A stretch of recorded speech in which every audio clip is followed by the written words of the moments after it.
Why are they trying to hide this from us? Have you ever felt that somebody's trying to manipulate you? If not, think again. Manipulation is everywhere, but good manipulation is subtle.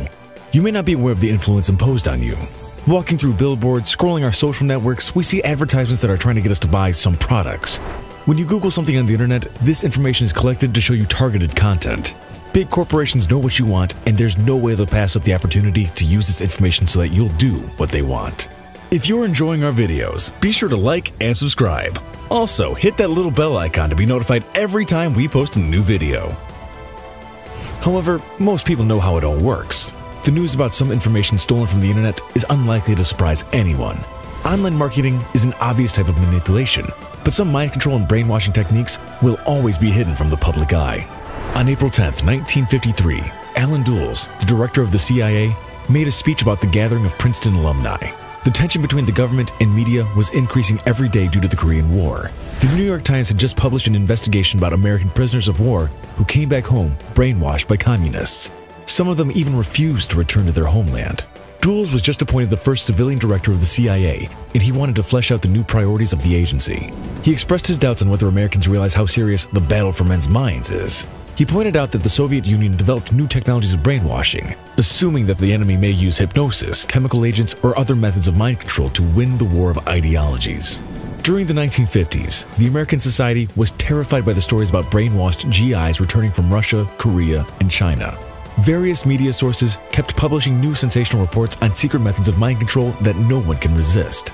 Such an atmosphere resulted in a mass paranoia that invaded the American culture. Brainwashing became an explanation of the very existence of the Soviet Union, as it was the only way to explain what makes millions of people support an obviously wrong ideology. The difference between the freedom of mind in the United States and the mind-controlling dictatorship in Russia became a front line of the Cold War. 3 days after Dulles delivered his speech, the CIA started a new top-secret program dubbed MK-Ultra. This program was focused on the use of chemical and biological materials that could modify the human behavior. MK-Ultra included various experiments with chemicals, electroshock therapy, radiation, drugs, and toxins of any kind. Some of the program subjects were volunteers, while others were forced to participate. There were many people who had completely no idea that the government tested new methods of psychological manipulation on them. The CIA was particularly interested in prisoners, as they were happy to participate in experiments in exchange for the revision of their sentences or extra recreational time. Whitey Bugler, a former gangster, described his experience as a constant panic and paranoia. He was hallucinating, he lost his appetite, and couldn't deal with anger. He remembers how his cell changed its shape. Sometimes he saw blood dripping from the ceiling.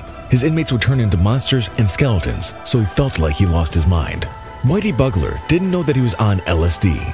The idea of using LSD to change people's behavior came from the Soviet Union, where scientists started studying this drug in the late 1940s. Being focused on new methods of defense at first, the CIA quickly switched its objectives, seeing all the advantages of LSD for offensive actions.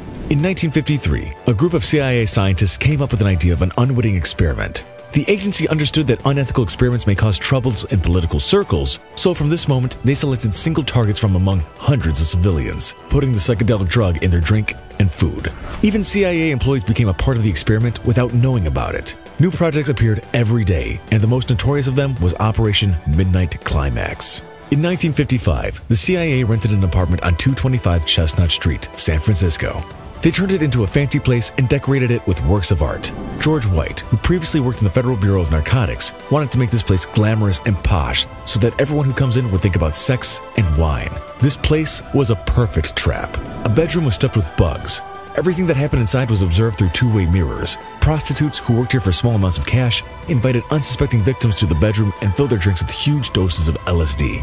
White sat behind a mirror and watched the action drinking his martini. Even though this experiment was aimed to study the effects of LSD, White was mostly interested in sex. He claimed that this program will help the CIA understand how to work with prostitutes and how to extract information from men using sex. However, White himself described these experiments as, quote, fun, fun, fun. Perhaps this would go on forever, but in the spring of 1963, the CIA Inspector General's staff, John Vance, became concerned about unethical experiments on non-voluntary people. Even though MK-Ultra directors insisted this program was very important for ensuring the safety of American citizens, the Inspector General decided to close it. In 1977, Senator Edward Kennedy headed the investigation of the effects of MK-Ultra. It turned out that some participants of the program didn't withstand the psychological terror. Dr. Frank Olson was one of those who decided to leave the program in the only way that seemed possible. He jumped out of the window after unwittingly consuming another LSD-infused drink. CIA staffers claim that they don't have any details of this experiment left. They say that in 1973, the director of MKUltra ordered his crew to get rid of all the recordings. Is it true? Nobody knows. But there's one thing we know for sure.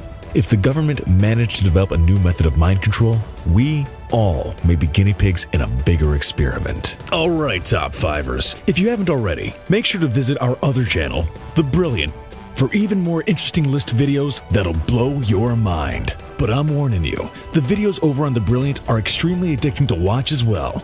There'll be a link in the description to the channel, so make sure to come and visit us. Or you can go to our latest video popping up on screen right now.